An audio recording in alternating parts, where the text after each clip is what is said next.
So why do we give so much importance to sex? Like all the advertisements have. And why does a man at 25 or 28 would have propensity to be depressed if he's not getting sex? I think animals give far less importance to sex than human beings do. That's because animals have no need to use sex as a proxy for their other unmet desires. Animals just do not have too many desires. So they don't have to cover up for their unfulfilled desires. Man just has too many desires. Obviously, at the center of all of these is just one principle, unfulfilled desires. But because there are just so many desires, so man has to somehow give himself passing marks. I'm failing everywhere. At some place, let me succeed. So he succeeds in the genital domain. It's absurd in some ways. The entire day, the fellow has been an abject failure everywhere. He has failed in the office. He has failed in his bets. He has failed in his relationships. And he has colossal desires within, all with their hungry mouths wide open, all asking for food, and he cannot provide for all of them or even half of them. So how does he maintain his self-esteem? You know, when it comes to the end of the day, when he is about to retire, he is on the bed, he has to answer himself. So, has there been any fulfillment in the day? Anything that you won? No. Anything that you could make your way into? So finally he says, okay, fine, if I couldn't make my way into anything, there is at least one place I can penetrate and declare myself a winner. There is at least one fort I can reach, because there is nothing else I could do. So that's the reason why lustfulness, I suppose, is much more in human beings than in any animal. And Acharya, about family too, because there are dogs here which are so there are some newborn puppies here, but I see that only female is living with them, and once they grow a little big, they don't have any family, and then the puppies will go their way.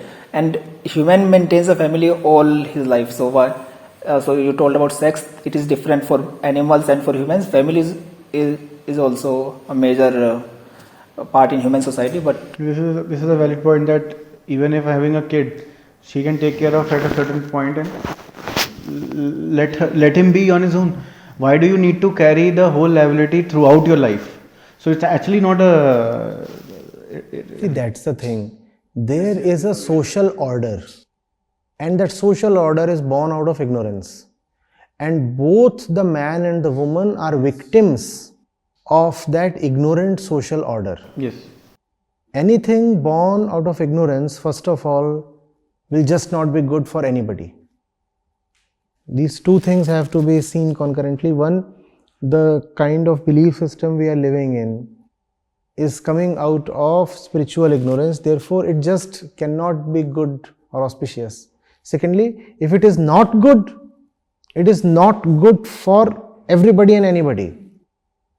Something that's poisonous cannot be medicine to one of the genders. So we all are fellow sufferers.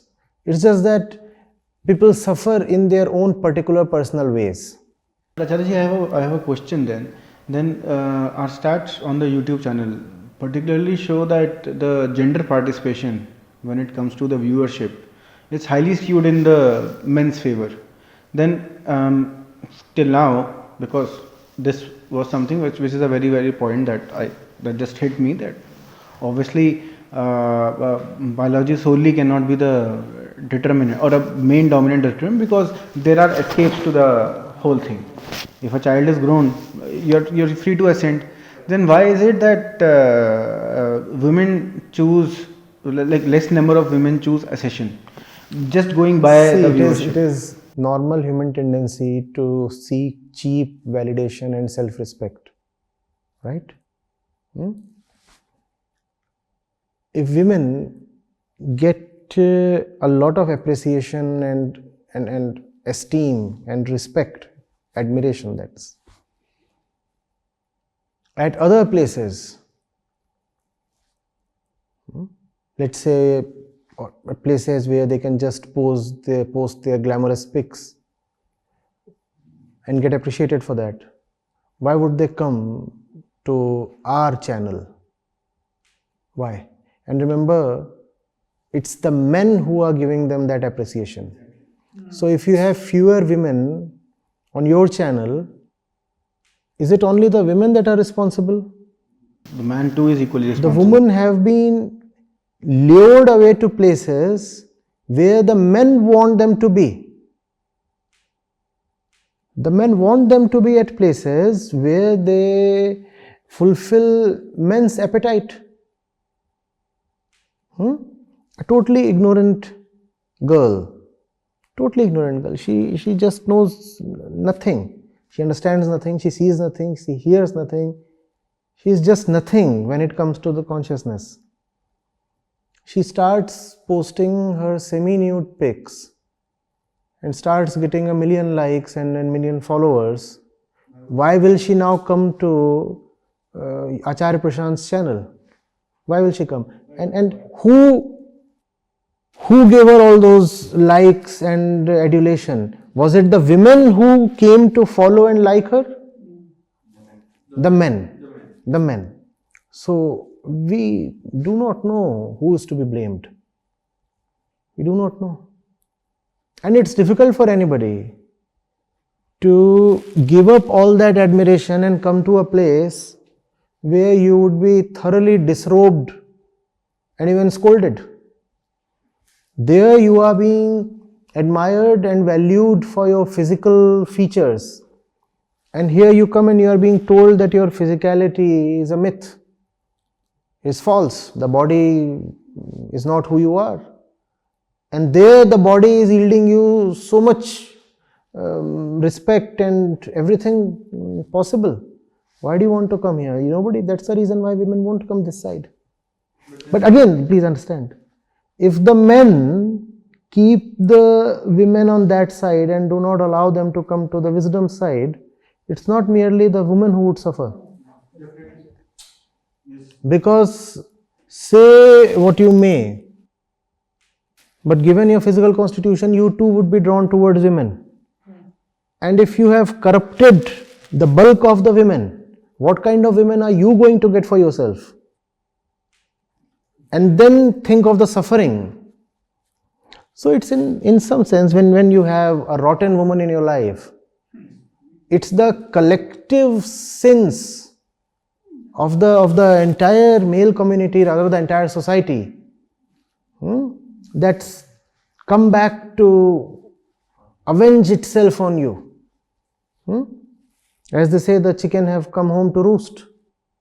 That's what you have been doing through the centuries.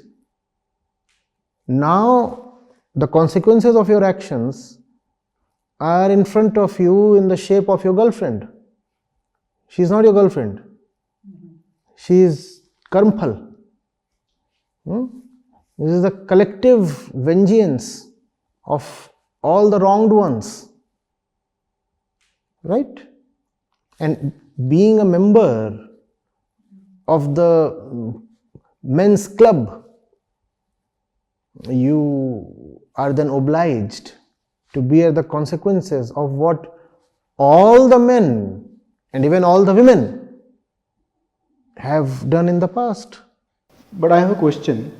The question is that I totally agree with the fact that they are being allured and they have been given a lot of things, but men alone have given. But my question comes from the fact that both have the desire of peace and truth and liberty. Certainly, the position might be alluring, but after a while, aren't the women just seeing it through? As in, No, there is a problem. the truth is respectable. I want truth, but the truth is formless. So I have to spot truth, locate truth, determine truth through its characteristics. One of the characteristics of the truth is that it is respectable. Now the truth is respectable and I want truth. So it's easy for me to confuse respectability with truth. So wherever I get respect, I'll be at that place assuming that this place is true. Do you get the Game appended of mind. logic? Yes. See, all of you are saying good things about me. I'm a woman. All that you like about me is just my body, as is usually the case. But all of you are saying great things about me. And none of you are honest, or mind you, direct enough to tell me that all you are gaping at is my breasts. Right? We say women are not direct enough. How many men are direct enough to tell the woman that my entire consciousness is right now focused on your cleavage? We don't do that, right? Definitely. So I'm a woman and all of you are admiring me and respecting me and doing all these things to me. How do I know that this is not the truth? How do I know? Please tell me. You know because you are the plotter. You know because the conspiracy has been hatched in your mind. How do I know? Secondly, when you get something that's sweet and likable, then you don't even want to know. You know? It's so nice. My boyfriend, my husband, or all these suitors around me, they come and they all say only nice things about me. Only nice things about me. So how do I know this is not true? So even though all conscious beings have an urge for the truth, but the truth, remember, is nameless and formless. Not easy to situate. Not easy to ascertain where it is. So how do we then try to locate the truth? Using its characteristics. And those characteristics are where we lose the game. But it is the same for man. If a man is having a high paid job, That's and exactly the point, son. It's the same for men. then why is that women are less on the channel and men are more, when in the same situation they are subjected to the It same merely situation? means that even if there are more men on the channel, it's not going to help them till the point there is an equal proportion. It does not mean that more men are going to get liberated, 85% men will get liberated and only 15% women will benefit. It merely means that even those 85% are not going to benefit. Because they do not just have Acharyaji's literature in their lives, they also have Obviously. those men in their lives, those women in their lives. Obviously. And even the ones who are there, they are not there for liberation. Most of them can even be Many there of them are there because the woman didn't go to them. exactly. Yes. So they are there to just, lick their wounds. Yes. It's just that, I end up inflicting deeper wounds. So, I have a question, Acharyaji. So in my childhood, I have seen that I was born in a village. So whenever there was a Bhagavad Katha or something, there were more number of women in those Katha, and even in the house, the daily worship was the work of the women and not men.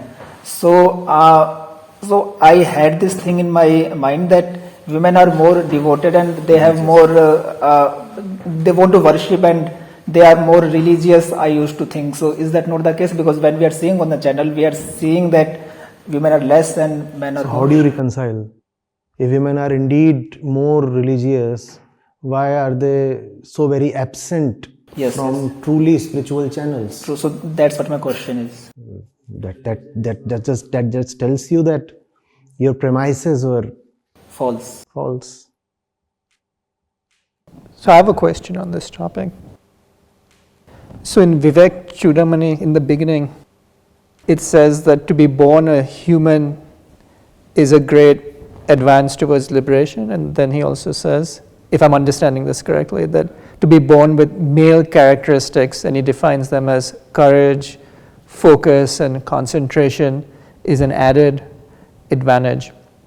So does this, maybe I think I'm misinterpreting this, is he really saying that men are more suited to liberation, which means that if a man is not liberated, he is actually worse off than a woman because he is naturally inclined to have those He's qualities? talking of the third set of values we referred to.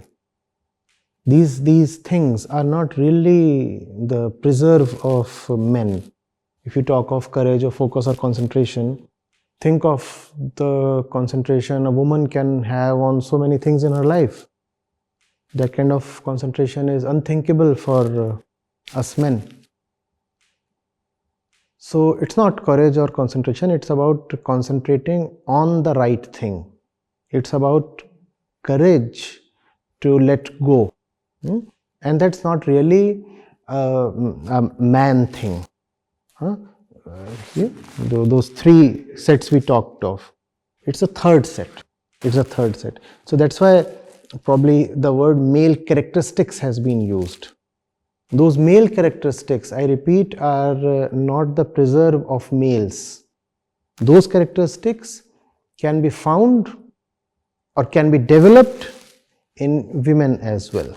Though the route will probably be different, the approach has to be customized. Currently, this trend is going on where, like, mostly the liberal thing, where they say that the women are victims, and like the man is something they have suppressed them in the workplace and also all such stuff. So, is it the active effort to avoid the third set of Exactly.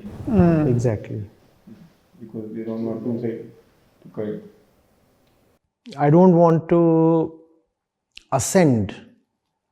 I would rather swap places with the men. I would say historically man has had the upper hand. Now I want to have the upper hand, or at least an equal status.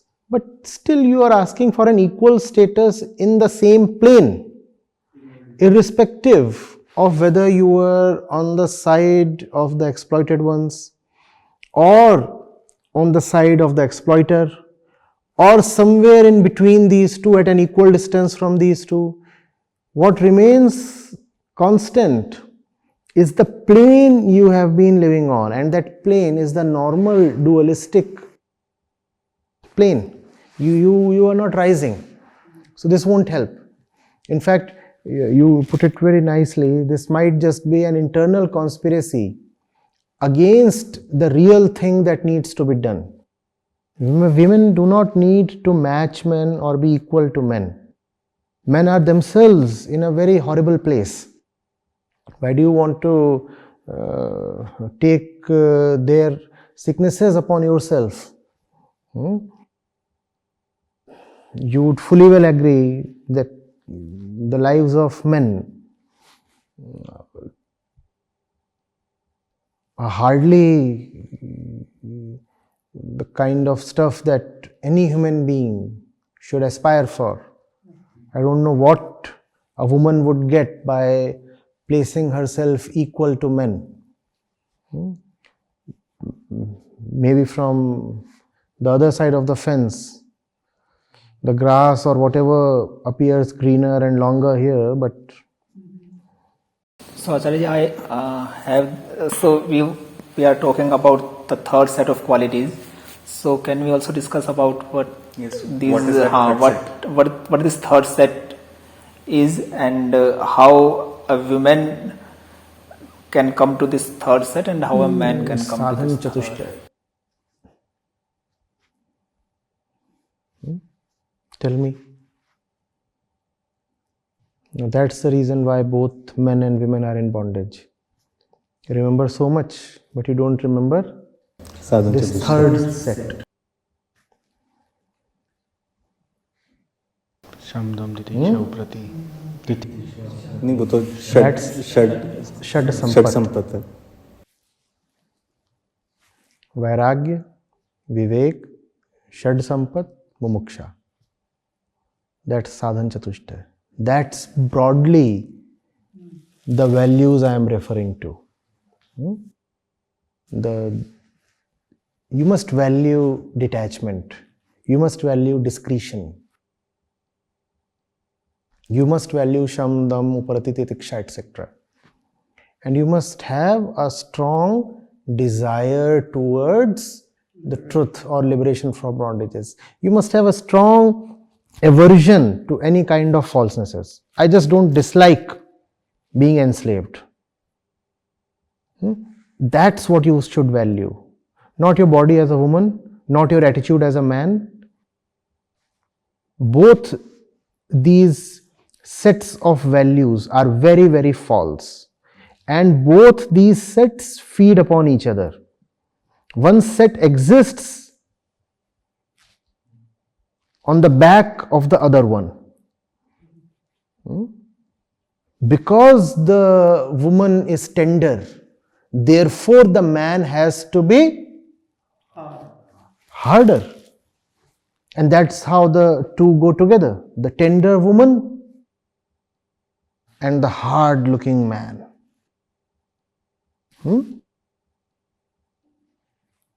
So these two coexist in duality. No point blaming just one set.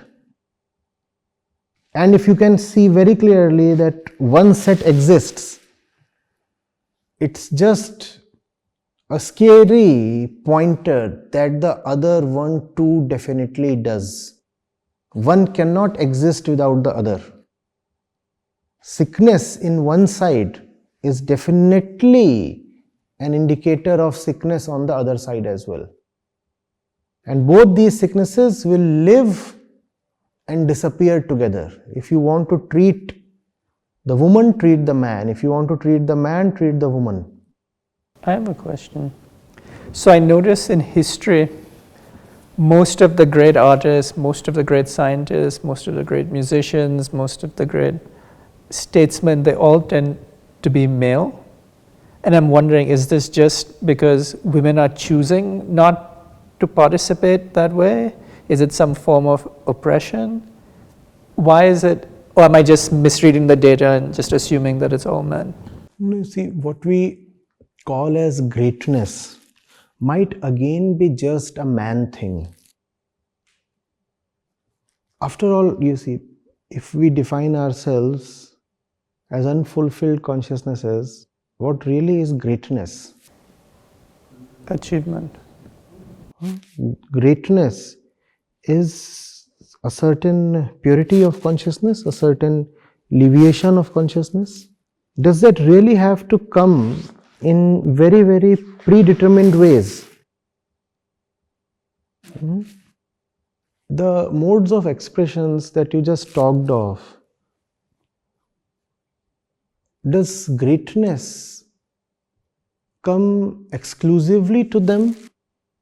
Or can I live and behave in very different ways and yet be liberated? It's just that that liberation will never be acknowledged by the society because the society thinks of greatness or liberation only in very ready-made and preset kind of ways. The expression of greatness in man takes one form. The expression of greatness in women sometimes may take a totally different form.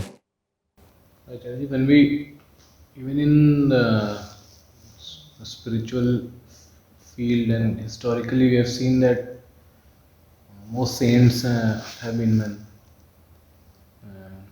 Even when we talk of Rishis of Upanishads, Most we saints that we know of, most saints that chose to have a public persona. even when we talk of Rishis of Upanishads, we don't have a female image. How do you know that the words of the Rishis were their own? Exclusively their own. If a person operates in a context, can you have a great Rishi with very debauched women in his life? Please tell me. Maybe he has no women.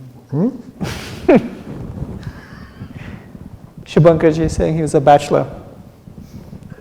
He might be a bachelor, but that does not mean that there are He no had women in his influence life. in his life. Yes, yes. Even if he is a bachelor, what does that mean? He's at least interacting with men. And the men, you say, are having a great influence on him. Yeah. The men have been instrumental in turning him into a sage.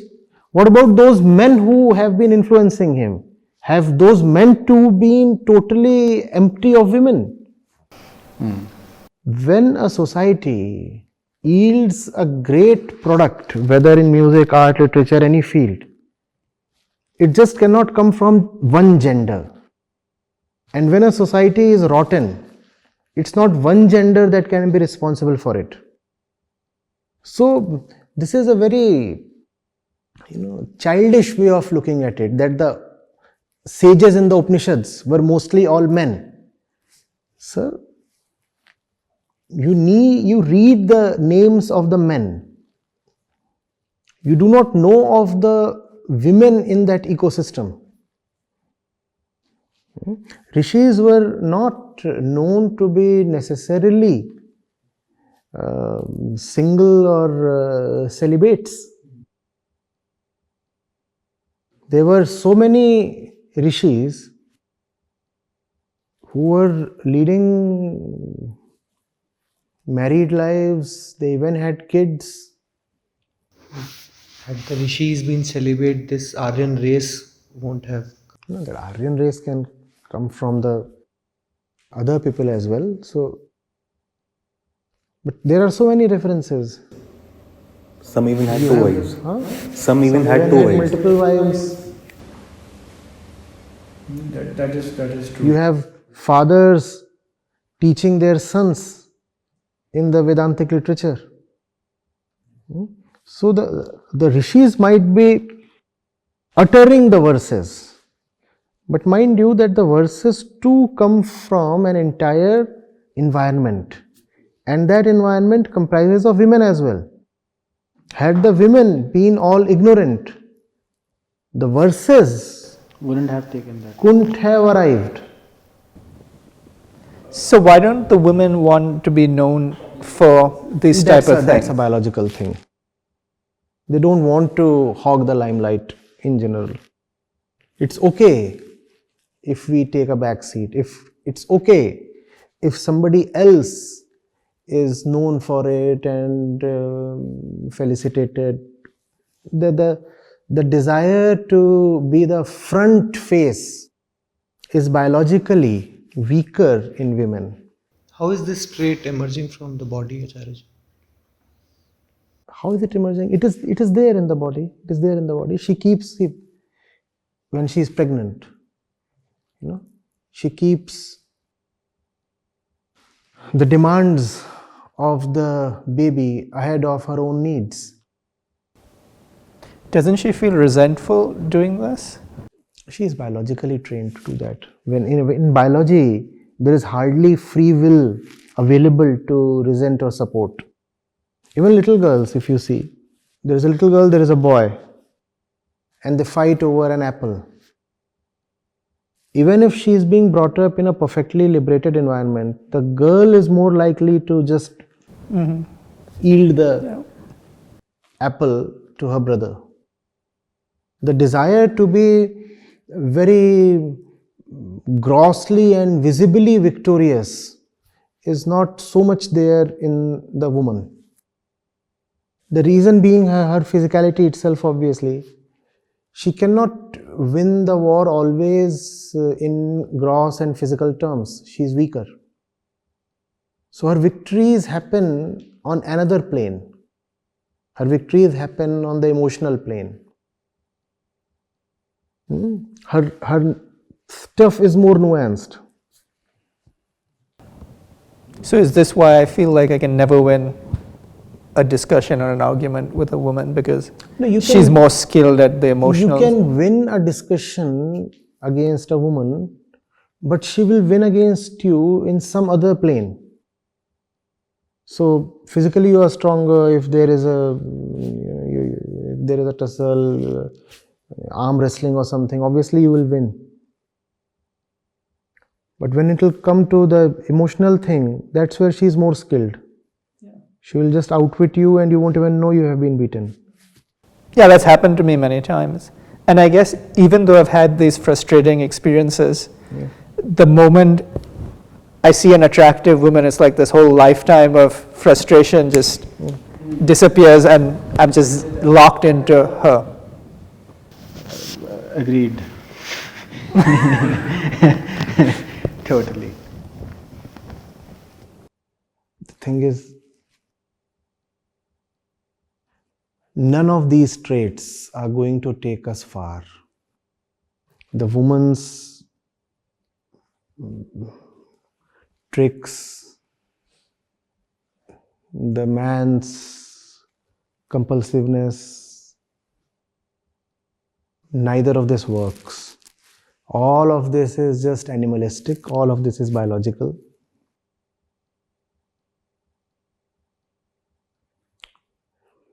Doesn't help anybody either side. So if it's animalistic, is it always going to happen throughout my life?